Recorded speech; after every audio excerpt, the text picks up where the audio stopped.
So I was actually asking her a question, like what like her basic understanding of what shares are, stocks, bonds, debentures. Okay, sure is just basically like a representation of, the shareholders' rights and ownership in a company.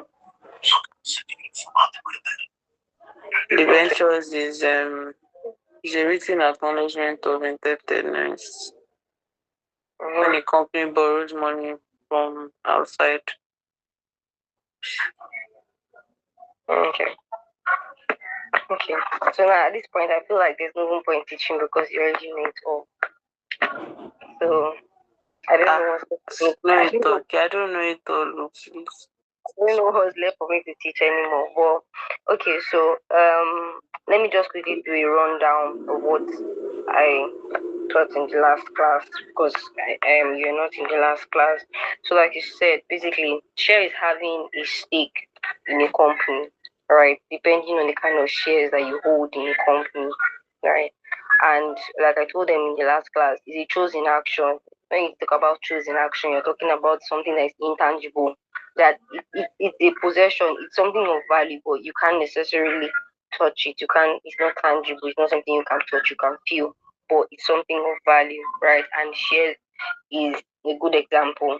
I know when we're talking about securities, I'm guessing you must have heard of debt securities and equity securities. And when we talk about debt securities, we're talking about debentures, like you mentioned, debentures, bonds, all right, commercial notes, commercial notes, I beg your treasury bills, and all of that.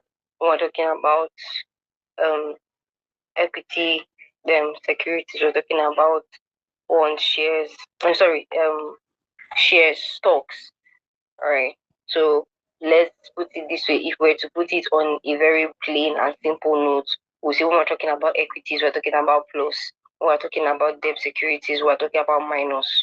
Not necessarily because debt security like is a negative impact has a negative impact on a company, but I'm just putting it that way, like because the company is in debt just because it wants to probably raise capital or um, raise capital or maybe fund its business operations, right?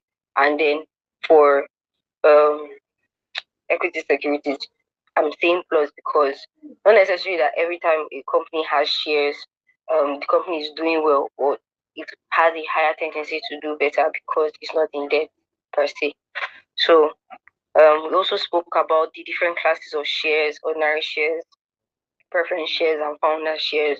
Um, Preference shares basically, like the name implies, um, I don't want to use the same word, but see it as the oga, the odogu.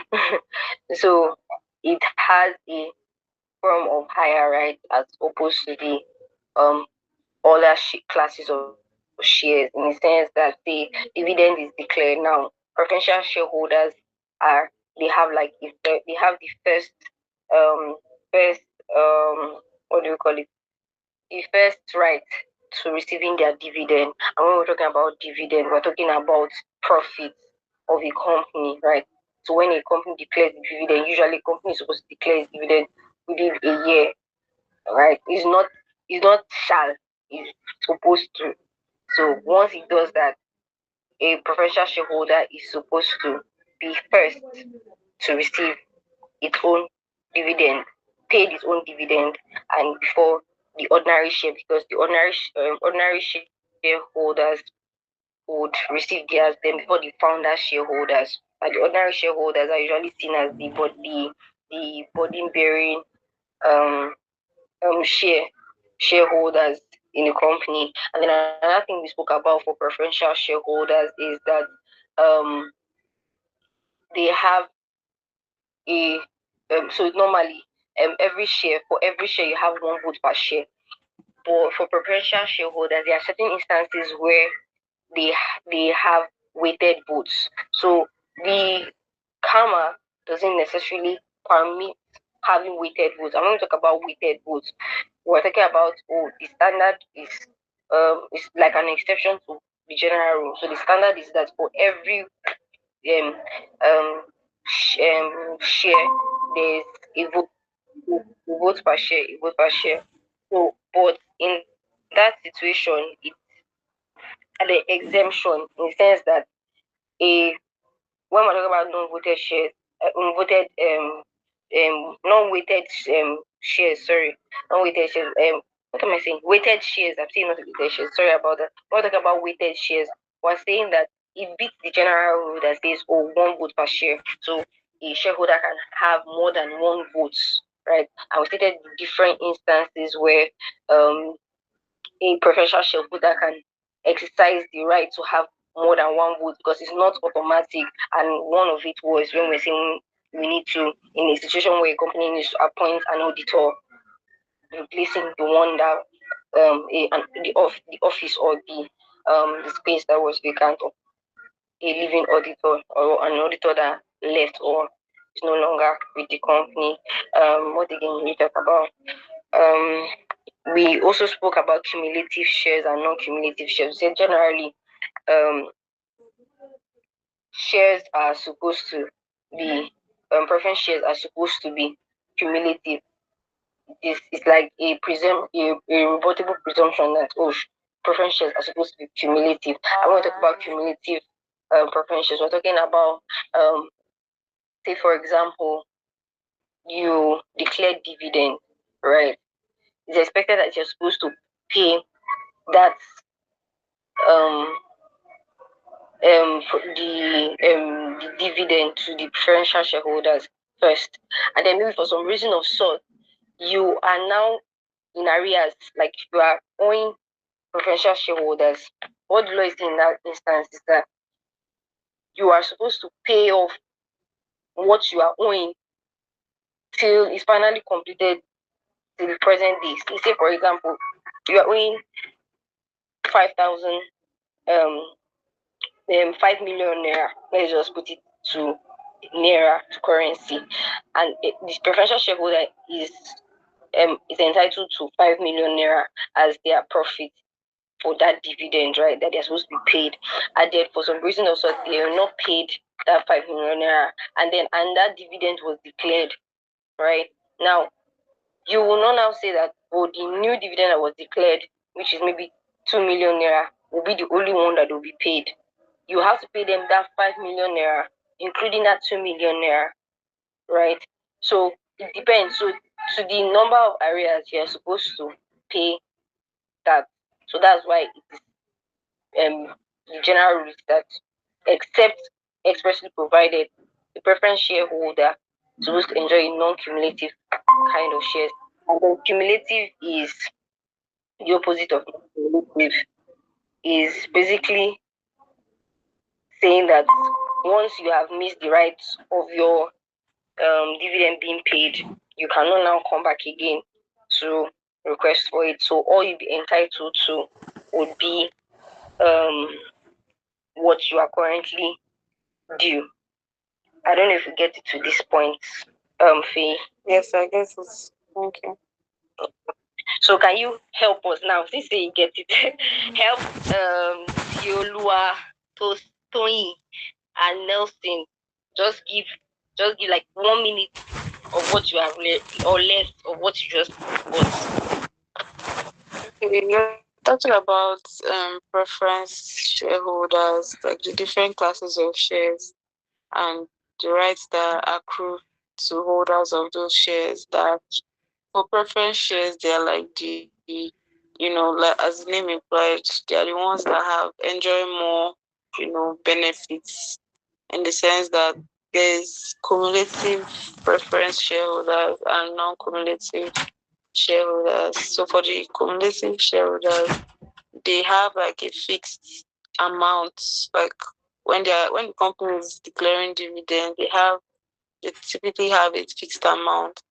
And if the company cannot pay, let's say it's entitled to 5 million every year, the company could not, meet that 5 million. Maybe they pay them 2.5 million. So the next year, when the company declares another dividend, the company must pay them what they owe that's the remaining 2.5, and then their own dividends for the next year as well.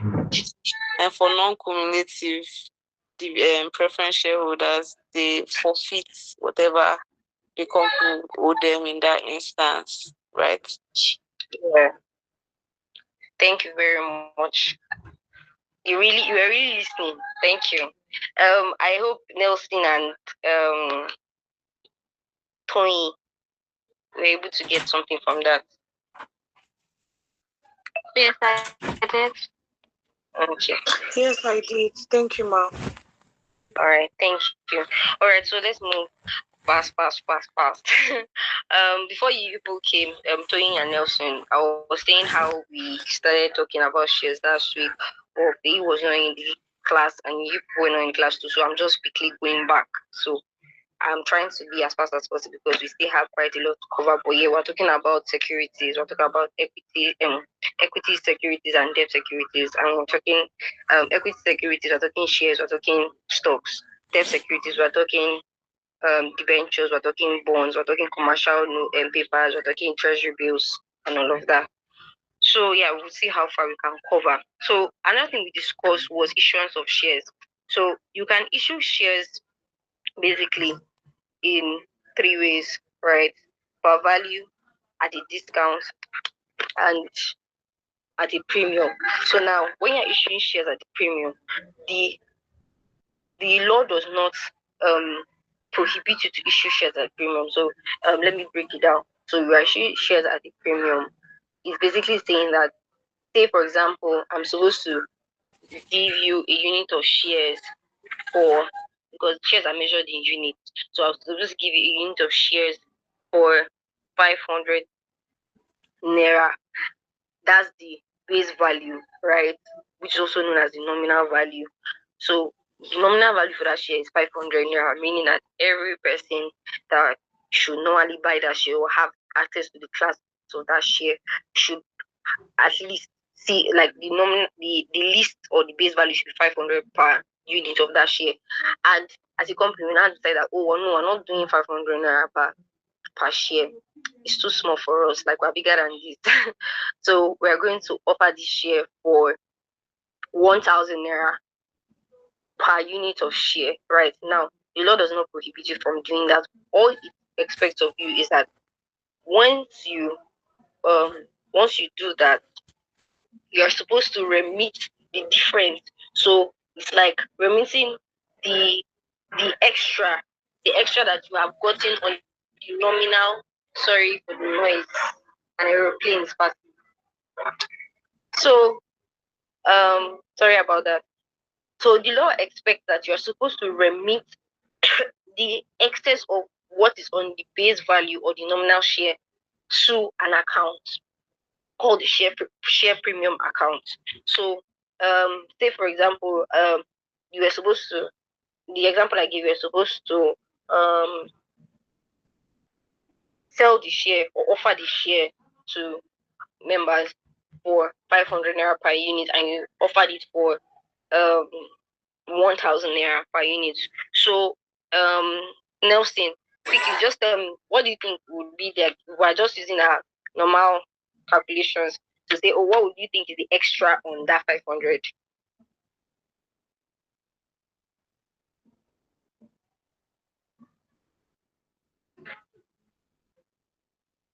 Okay, is Nelson on this call? Okay, so let's move fast. Tony.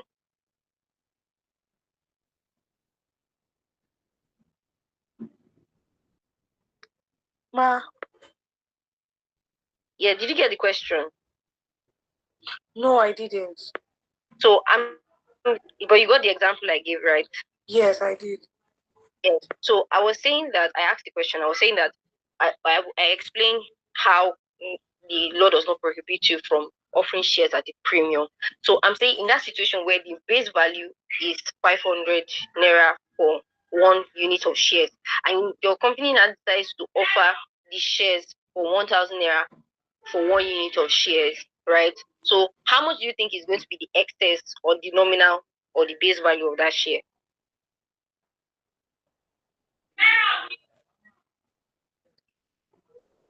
So if I get the question correctly, you're saying that the premium share, or let's say the government approved share, is 500, but then my company is giving it for 1,000 naira. So how much would be the base value? No, not exactly. Okay, so let me go back a bit. So I heard you say government approved shares. So it's not the government, or it's not even CSC that tells you how much to issue your shares. Do you get? Yes. It is your articles that determine how much you want to issue your shares amongst the shareholders. I don't know if you get that. Is that Yes.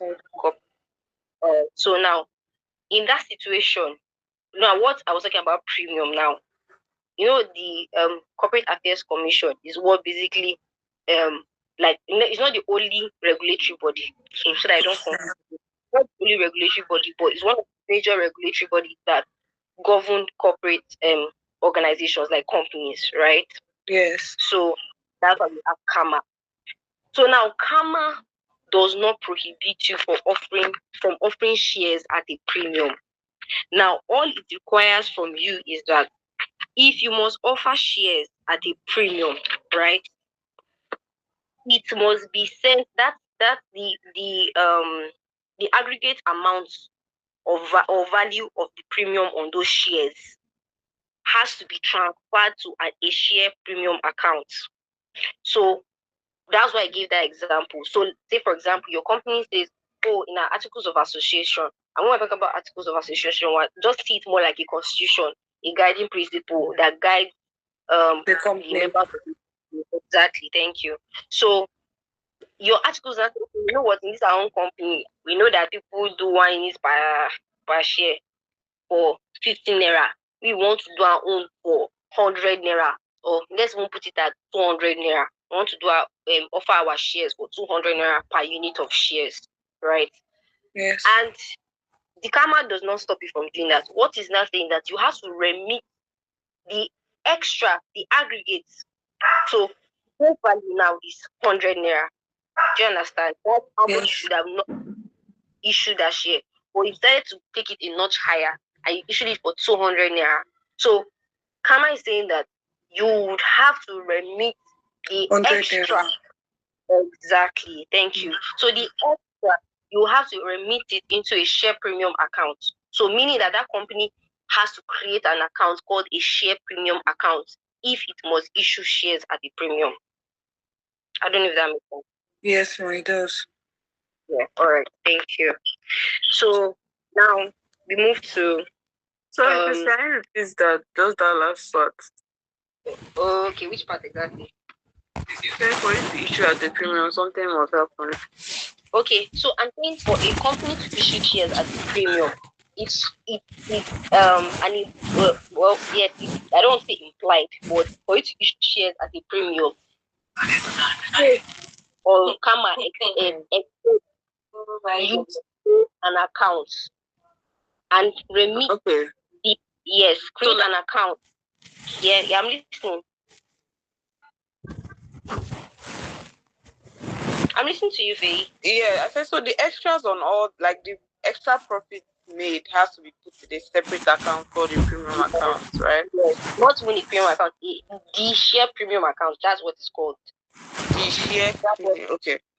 Account, yes. Because you were saying something about remit, so I was like, are they giving the money to CAC? That's how. Oh, no. No, when I use the word remit, it's like taking when you are remitting something now, like it's not your own, you are putting it where it's supposed to be. So yeah, so it's not that they are remitting to CAC, it's an account called the share premium account of the company. Because normally you're supposed to like issue shares like what the nominal base value of what your articles provide for. I don't know if you get that.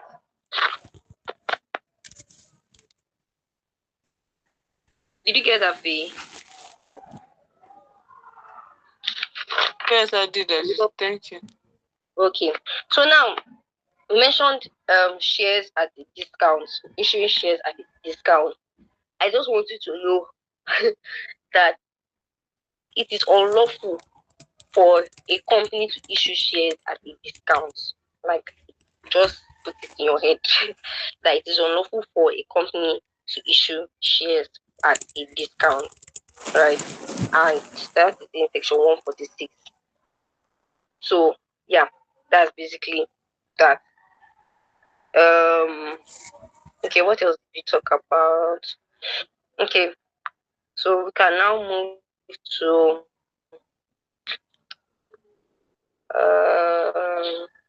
okay, acquisition of shares, like different ways that you can acquire shares in a company. And you can acquire shares in a company by transmission, by subscription, by allotment, by transfer.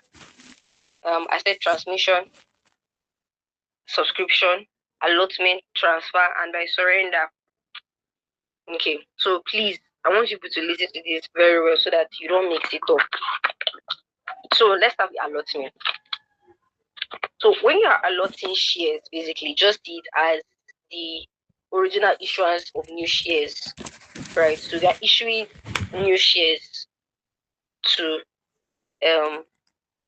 shareholders in the company. So that's allotment. You are issuing new shares. So now the percentage or the share structure you want to choose is left to you. But basically just know that allotment, you are issuing new shares of the company to its shareholders. Now, transmission of shares is when shares automatically transfer, like they automatically transfer to um shareholders, depending on situation. They automatically transfer by operation of law.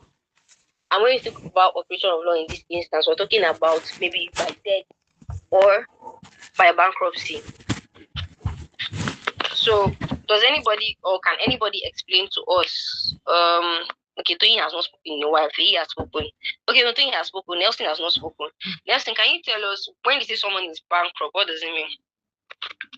Like a company is bankrupt. The person does not have money anymore. Thank you. Thank you. That's like the easiest way to put it. You know, this is not bar final, so you don't have to be thinking of high sounding. So long as you understand the concept, that's the focus. So yeah, by operation of law, and in this instance, we're talking bankruptcy and what did I mention again? Bankruptcy and what?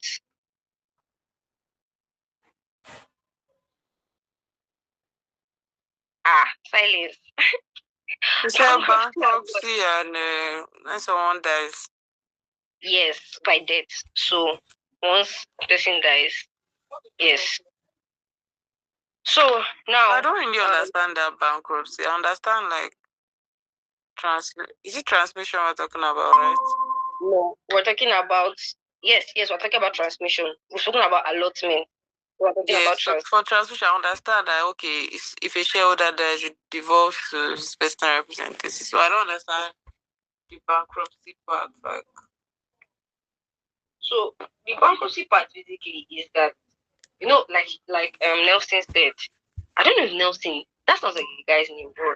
Okay, it was the lady that spoke. But we don't have bankruptcy. We're talking about the fact that the company does not have money anymore. Company is financially down, right? I know shares. Shares is not just saying that you own shares in the company. It's an asset. So if you don't have money to pay for that asset, I don't know if you get. I don't know if it makes sense to you, or maybe I've not answered your question. I understand that, yes. I understand what bankruptcy is. I'm just saying that, like, how does that transmit? Like, how does that trigger transmission of shares? Is it like, okay, is it for like uncalled or reserved shares? Like, sorry, come again. I say, is it for like, because I know that uncalled shares or there's a kind of share that is usually reserved. I forgot what it's called, for like when the company is going to be wound up. So is it like in that instance? So no, not really. Not really. So it's just at this point, I feel like maybe I'm not getting you. Maybe I'm not getting you. Or maybe I'm not answering as because it looks like we're not getting each other. Okay. Basically, we are on transmission, right? Yes. So yes. I'm saying, like, how does being bankrupt, a company being bankrupt, cause the shares to be transmitted? Okay. Give me a moment, please. Just give me a moment.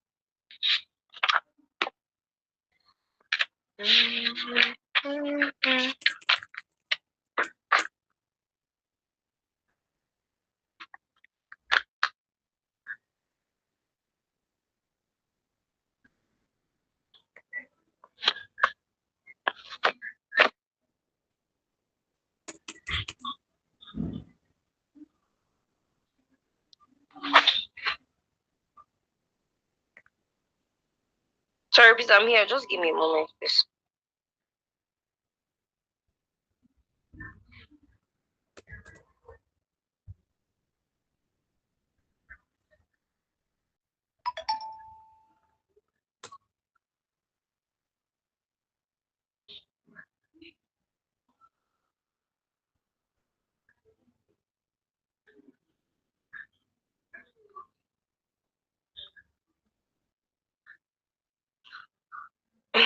Okay. All right. Yeah. Back to your question, Faye.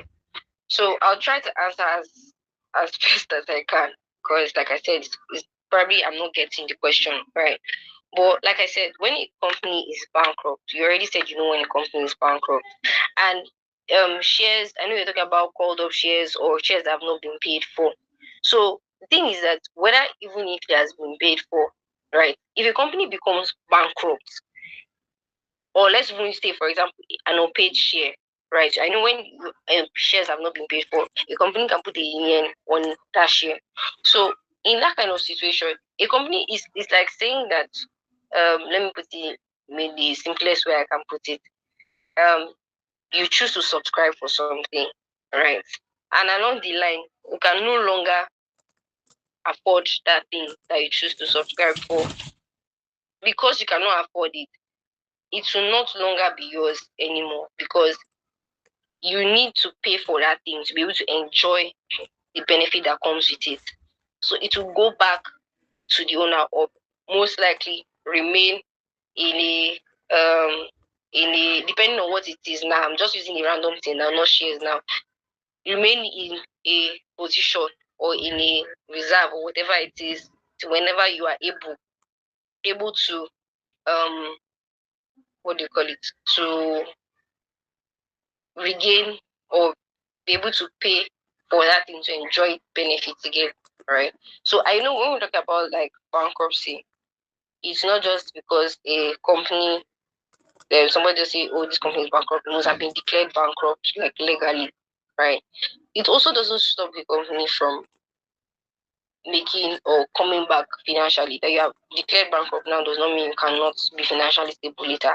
But for the period for which you are declared bankrupt, right, the share, like automatically by operation of law, like it leaves you, like it's deemed that, oh, you cannot, like if you cease to like have that share, like it's not, the company does not, there's a company, the law does not see you as, oh, capable of holding that share anymore, because you already declared bankrupt. I don't know if that answers your question, and please don't say no if it does not.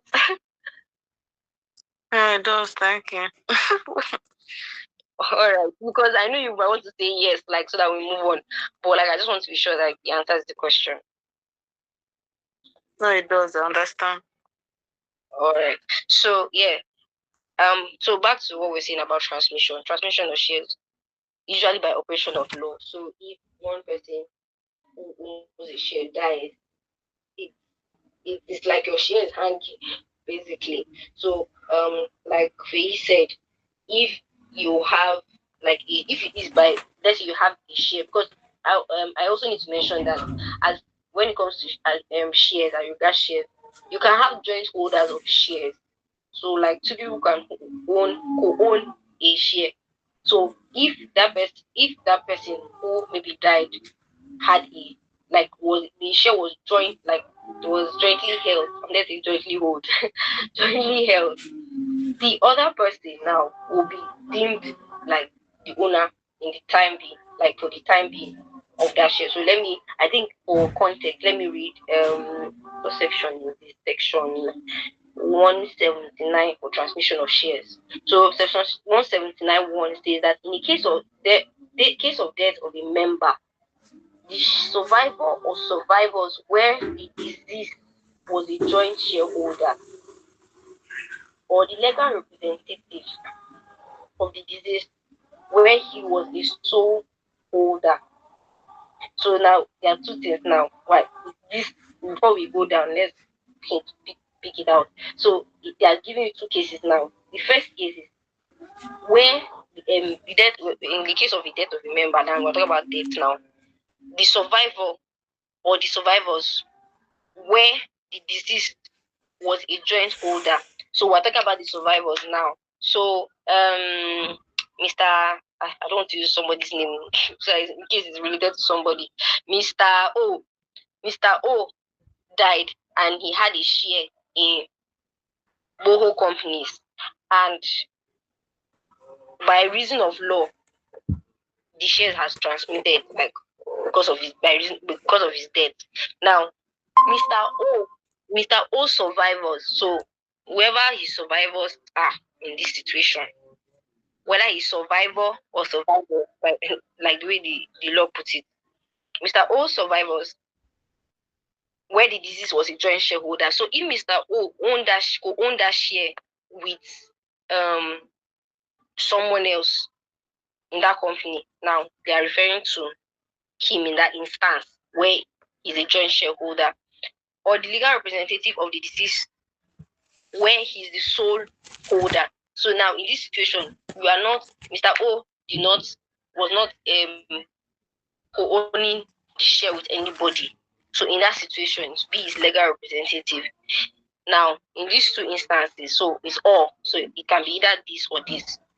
Is the only person recognized by the company as having any title to his interest in the shares, but nothing in this section shall release the estate of the deceased joint shareholder from any liability in respect of any share which had been jointly held by him with other persons. So in a situation, by reason of this, in a situation where the deceased person is a sole shareholder, right, it will be the legal representative that would now come in position to hold the shares for the deceased person. And where is the joint shareholder? The survivor or survivors of the deceased person holds it, but it does not now preclude the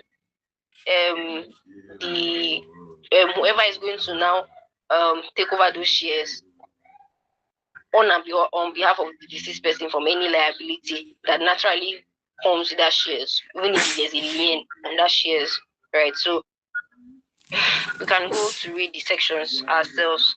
Then okay, we've explained allotment, transmission. So transfer basically is saying that Peyi and I are shareholders. I don't know, I'm calling Peyi's name a lot. Peyi and I are shareholders in boho companies, right? And I now decided that, you know what, I don't want to be a shareholder again in this company. I'm giving up my shares to someone else. I can choose to give it to Peyi, right? Or I can just choose to give it to somebody else. Transfer the share, basically, right? And that is it. But in transferring of share, now it's not like because you just like a statement, you just I want to give Pay my shares, or I want to give so person my shares. There's a procedure. Basically, when you are transferring shares in a company, it has to be done by an instrument of transfer. So some companies might do their share transfer by a deed, and some might do their share transfer by a transfer form. But whichever way it is, it must be by an instrument of transfer, a valid instrument of transfer, right? And that's how you transfer your shares. Now, when you do that,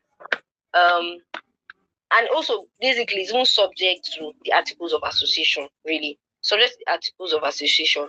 But when that is done, or there's no need to say but, when that is done, once the share has been um once the share has been, sorry, I got a bit distracted. So once the shares has been transferred, a new share certificate is supposed to be issued to the new, like, owner of the shares, right? Whoever is now the new owner of the shares. Now, both the share certificate, the instrument of transfer, and every other important instrument that was used in that process is supposed to be delivered to the company. So where that is not done, you cannot say there has been invalid share transfer. And also the name of the um the new shareholder is supposed to be registered, like imputed in the company's register as a shareholder.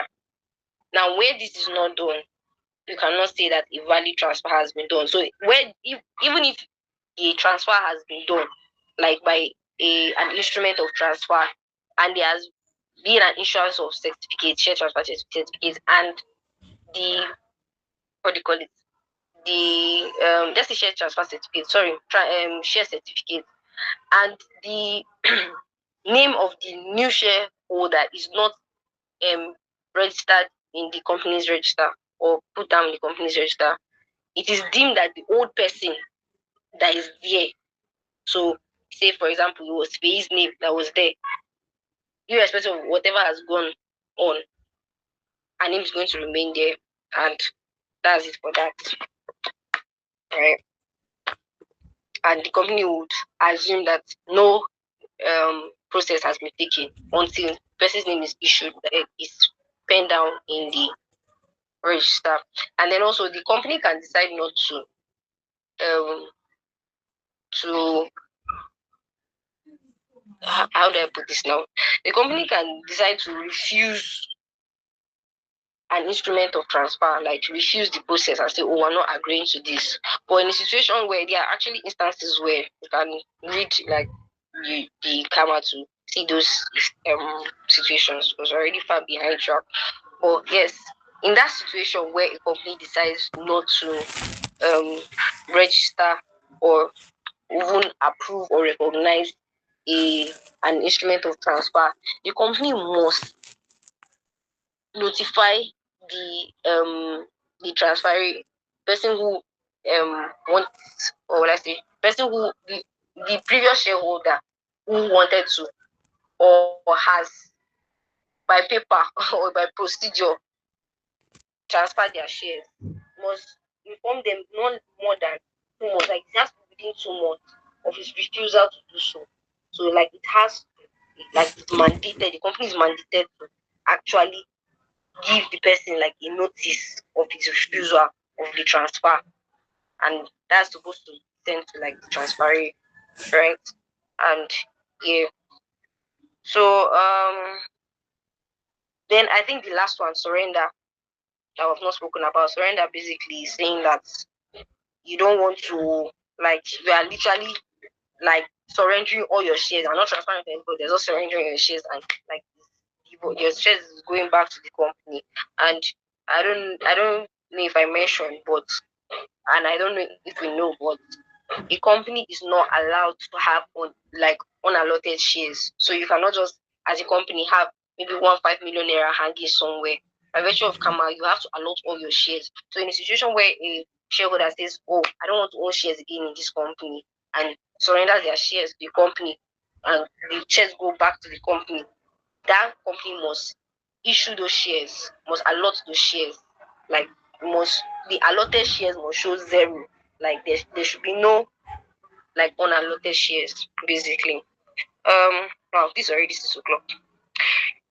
Please, I have a question Okay. regarding what you just said, because while I was reading this topic, I got confused on unissued and issued shares. And you just said something like the company is not allowed to have unissued shares. So in the situation where, let's say, you know, two subscribers in a company, like they form a company, right? And the minimum share capital is like 1 million, and you know they can they don't have to pay like 1 million, or let's say 500 since they are two, right? They don't have to pay 500K. They can pay like 250K. So that's why we have paid up shares and we have unpaid shares, right? So are you now saying if other members want to join the company, they must increase their share capital, since it cannot, like, there's nothing like unissued shares that each share must belong to someone? Yeah, because I thought a share can have, a company can have unissued shares. No. So you know that I'm sorry, I'm not trying to look for the provision on that camera. Sorry, give me a moment.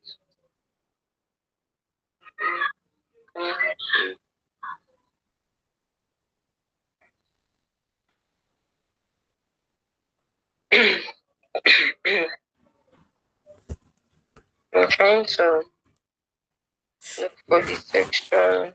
Okay, section 1.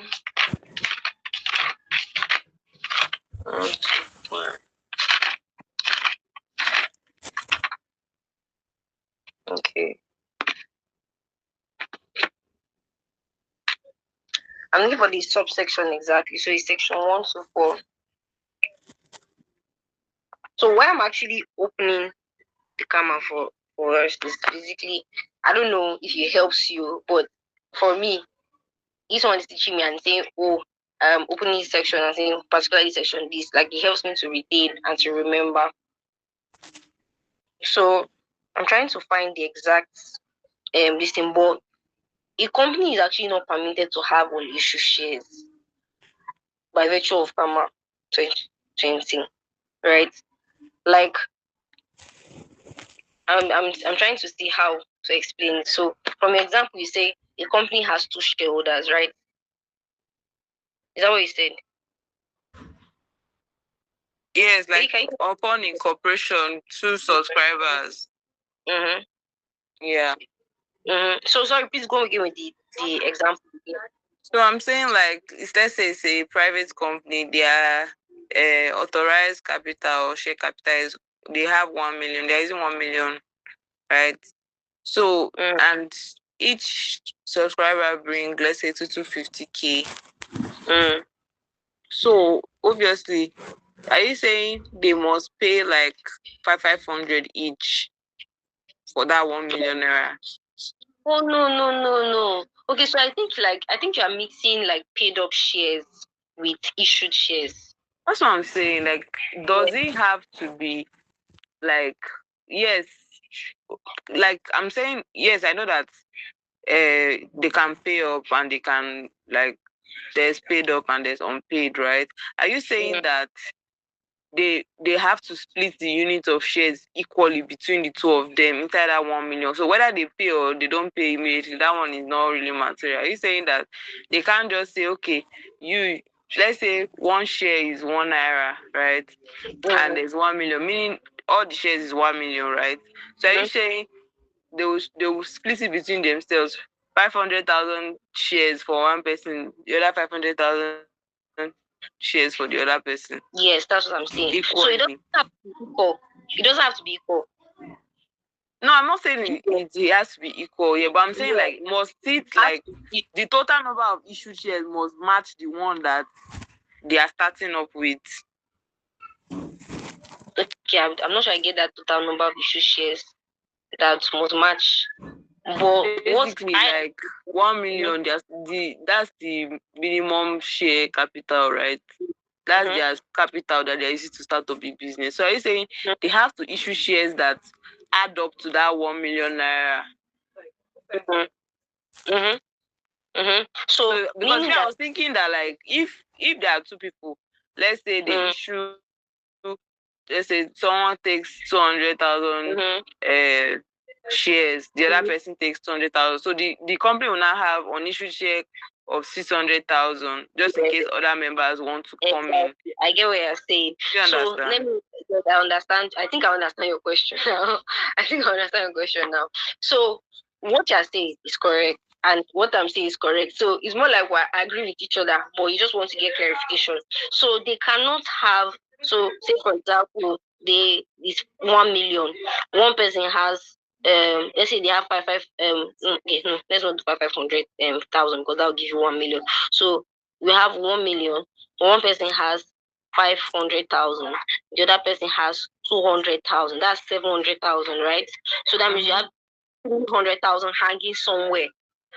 So your own, what you're saying now is that in what you thought was supposed to be is that 300,000 is like for anybody that now wants to be a shareholder, the person can buy from that 300,000. Exactly, yeah. That has not been issued to anybody yet. Okay. So, but now I'm saying that Karma will not allow that 200,000 to hang. By virtue of Karma, there's not supposed to be any money hanging anywhere. So, it's supposed that whole 1 million is supposed to be issued between the both of them.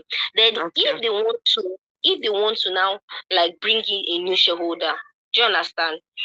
They can now reallot the shares. Do you understand? Like, so they will now reduce their own shares to give to the person. Yes, or they can increase the share capital. That's what I'm saying. That is it every time that they want to now add member, they will not be increasing share capital? No, it's not every time. It's not every time. But basically, okay, so now let me put it this way. Okay. Sorry, because I need to understand no. Issued and unissued. No, it's not. I just need to apologize at all. That's the whole essence for you to understand. So I'm trying not. There's sometimes when I teach you something, you too, you might now get confused. So I don't teach you the wrong thing. So now I'm saying that from what you have said, there can't be any money hanging anywhere. Everything has to be issued. Now, I'm saying it from the perspective of, I think when maybe if you do CSC, like do you do CSC work? No, I don't do CSC work. So, why did you know like it's a bad thing? I'm in law school. I don't know anything about that one. Well, I get, but what I wasn't trying to say is that if you go on CSC portal, you understand what I'm saying better. Because now on CSC portal, before now, you can issue shares, right? You can increase share capital of a company, right? And then once you increase the share capital, you will now on a separate process now what do you call it? The shareholders, like you will now how do I put it? You will now do the allotment separately. But now when you are increasing share capital, now that's for the increase of share capital. Now I get your question that is it every time you want to add a shareholder that you have to increase your share capital? No, it's not every time. It's not every time. It's not every time. So depending on what is there and how much you want to issue to that shareholder, you can still issue it. So say for example now, let me give an example of one CSC. So maybe this one will help you to like remember. So the director, there was only one director in the company, that particular company, and the director is also a shareholder. Are you getting the gist? Yeah. Now, that director now had 1 million shares. Out of that 1 million shares, she now wanted to add a shareholder because CSC, like there are different procedures you can do on CSC. So one of it is that you can add a shareholder. So she now wanted to add a shareholder, and if you're adding a shareholder, obviously from the name shareholder, the person has to hold shares in the company. So she told me how much shares she wants to give, like to transfer to the person. We spoke about transfer of shares now. So she transferred part of her shares to that person. Do you understand? So in that situation, you can actually transfer shares or reallot shares. Okay, no problem. Yes. But when you're increasing, it's not not every time you have to increase your share capital to what do you call it, to allot shares. But the thing is, you cannot have a share hanging. for your allotment, like the way we're talking about like a 300,000 naira somewhere, it can't be hanging somewhere. It has to be given to somebody. So whether it's an existing shareholder or a new shareholder, like the shares must be allotted. I don't know why I did not find this particular listing. But yes, I think we've come to the end of our class today. I don't know if I'm to sound like all these our school teachers from okay, I can see your hand raised, Faye. No, it was that time I wanted to. Okay. All right. So oh wow, other people have left the call. So yeah. So I think we're basically I don't know. Like I said, for bonds, the debentures, they are debt securities, right? And depending on the different instances where you will need to what do you call it, to make use of them basically. But that's just all from today. I'll just let me sound like some lecturers. Please just go and read up on the rest. So yes, thank you very much for your time. Thank you.